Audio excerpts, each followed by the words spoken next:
Yang pertama kita harus lakukan adalah audit pada SISDUR semua sistem penerimaan PNBP yang ada di Kementerian Perhubungan. Kita harus mengaudit sampai jauh mana efektif suatu sistem. Termasuk kita mengaudit objek daripada PNBP itu di mana seberapa banyak sih.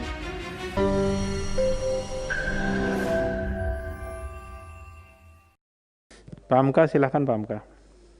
Bismillahirrahmanirrahim. Assalamualaikum warahmatullahi wabarakatuh.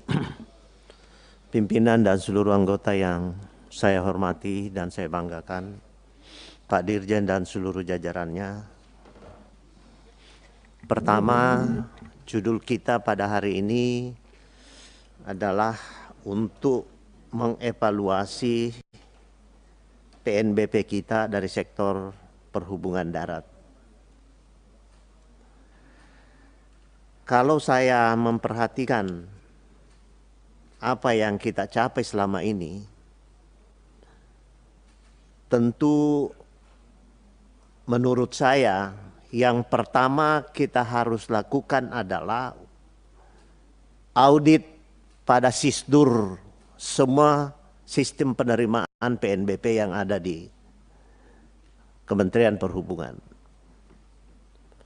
Maksud saya adalah kita harus mengaudit sampai jauh mana efektif suatu sistem. Ada andalalin dan sebagainya dan sebagainya. Dia berujung kemana? Maksud saya mengaudit sistem ini agar supaya terkoneksi dengan baik ya terhadap hasil penerimaan. Termasuk kita mengaudit objek daripada PNBP itu di mana seberapa banyak sih? Tentu dalam menentukan target seperti yang disampaikan Pak Dirjen tadi, tentu ada objeknya. Kita tidak bisa hanya berdasarkan pengalaman dari tahun ke tahun, tetapi bagaimana objek daripada PNBP itu yang jadi harus diaudit dulu secara SISDUR. Tadi Ibu Novi mengatakan sistemnya. Kalau sudah ada sistemnya baru kita konekkan atau kontak dengan siapa. Ini terkait juga nanti dari undang-undang lalu lintas sebentar Pak Ketua. Ini pasti terkait. Kalau kita misalnya ada yang bisa dikaitkan seperti apa yang disampaikan oleh Pak Dirjen. Dalam proses koordinasi dengan melakukan kerjasama MOU dengan kepolisian terhadap untuk surut. Itu salah satu langkah. Itulah yang saya maksudkan adalah bagaimana kita audit dulu SISDUR-nya ini seperti apa dulu kita lihat. Urutannya seperti apa. Objek pengenaan PNBP-nya di mana. Ya. Harus jelas dulu. Nah kalau ini semua sudah jelas, baru kita cari celahnya. Kalau toh nanti surutnya akan dikaitkan dengan penerbitan STNK ataukah BPKB dan seterusnya, itu kita kaitkan ke sana agar maksimal. Tapi kalau dia berdiri sendiri tanpa ada audit SISDUR yang benar dan kita tetapkan yang benar dan objek PNBP-nya juga datanya benar, tentu kita bisa mentargetkan seperti apa PNBP itu kita peroleh. Bukan hal yang mudah sih sebenarnya Pak Dirjen, saya paham. Tapi kita mulai dari sekarang dulu. Saya lebih cenderung pada mengaudit SISDUR-nya dulu. Kemudian menetapkan objek PNBP-nya siapa. Di mana? Ada data nggak di situ? Ya.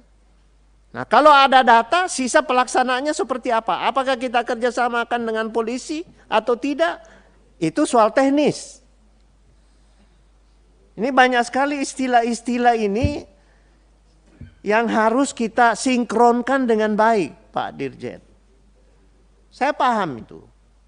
Sertifikat uji tipe, ada SRUT, andalalin dan sebagainya. Ini kita mau kaitkan dalam satu sistem ini gimana kira-kira? Jadi lebih penting bagi saya adalah mengaudit SISDUR-nya dulu. Kemudian yang kedua adalah ada data mengenai objek PNBP itu sendiri, kemudian pengendalian pelaksanaannya ada, sehingga target yang ingin dicapai itu akan bisa terrealisir.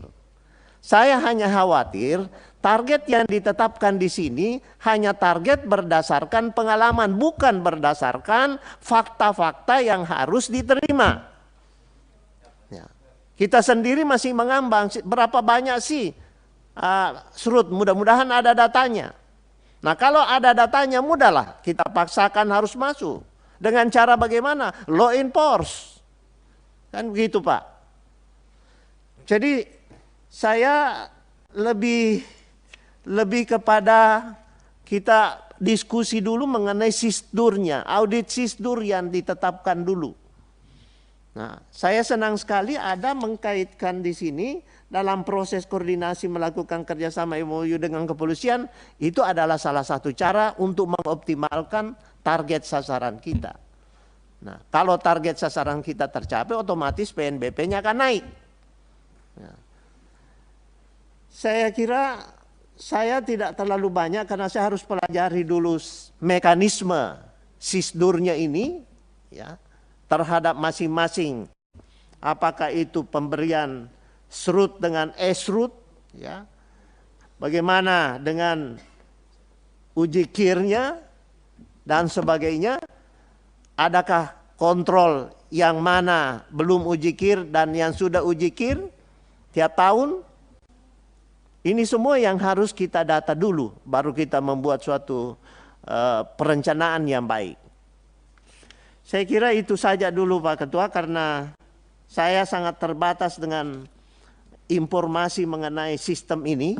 Ya, saya lebih cenderung mengaudit sistemnya dulu, kemudian kita tetapkan kira-kira objek PNBP-nya di mana, ya, baru kita lakukan pengendalian intern yang baik, sehingga target pencapaian PNBP bisa dilakukan.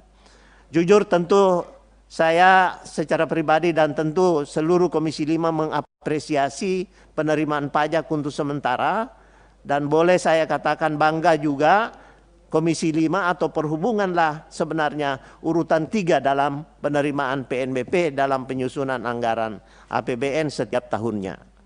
Saya kira itu saja dulu Pak Ketua, mudah-mudahan ke depan masih bisa kita dalami dulu ini.